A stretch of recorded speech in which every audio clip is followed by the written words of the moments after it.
Welcome back.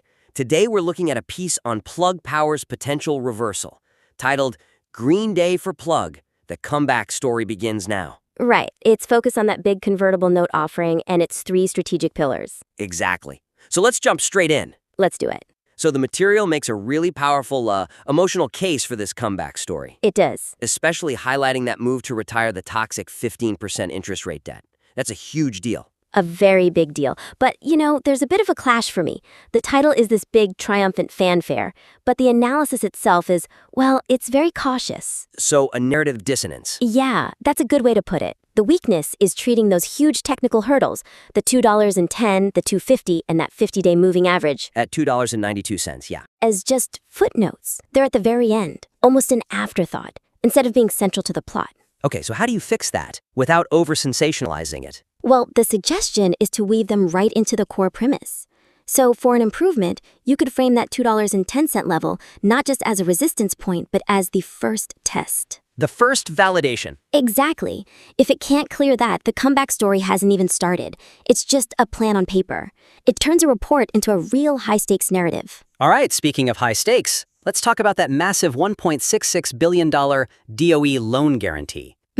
Yeah. The material says the funding is paused because the company is, and I'm quoting here, prioritizing financial independence. And I have to say, I paused right there when I read that. Why is that? Because the claim of independence feels, well, it feels logically incomplete, especially right after they secured a $431 million convertible note. Right. The weakness here is that it fails to explain the specific overriding cost of accepting those strict government requirements. Why is speed so much more important than nearly $2 billion in secure funds? So you're saying the missing piece is the why? Precisely. The suggestion is to provide that context. For example, maybe you could suggest how those long-term government rules would actually slow down their AI pivot. Or tie their hands on future acquisitions. Perfect. Something concrete that makes foregoing that capital seem like a necessary tactical choice. Okay, finally, let's look at that AI pivot itself. Pillar number 2.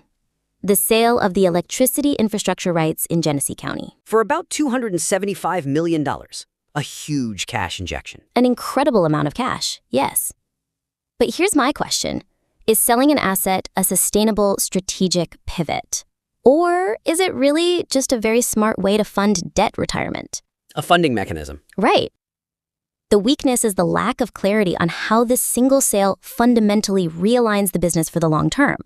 How does it contribute to Project Quantum Leap beyond just providing immediate cash? That distinction is absolutely critical. Is this a one-off or a new business model? Exactly. So the suggestion is to define how this AI pivot generates new ongoing revenue or permanently cuts costs.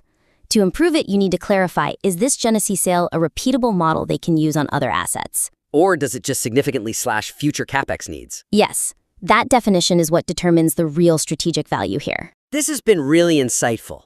Okay, let's quickly recap the 3 main takeaways for your revision. Go for it. First, integrate those key technical resistance points, the $2.10, $2.50, and $2.92, directly into the core story to validate that comeback title. Turn them into challenges to be overcome. Second, provide the specific tactical reason for rejecting the $1.66 billion DOE loan. Make the case for speed and flexibility. Explain the trade-off. And third, clarify the long-term strategic value of that $275 million AI infrastructure sale.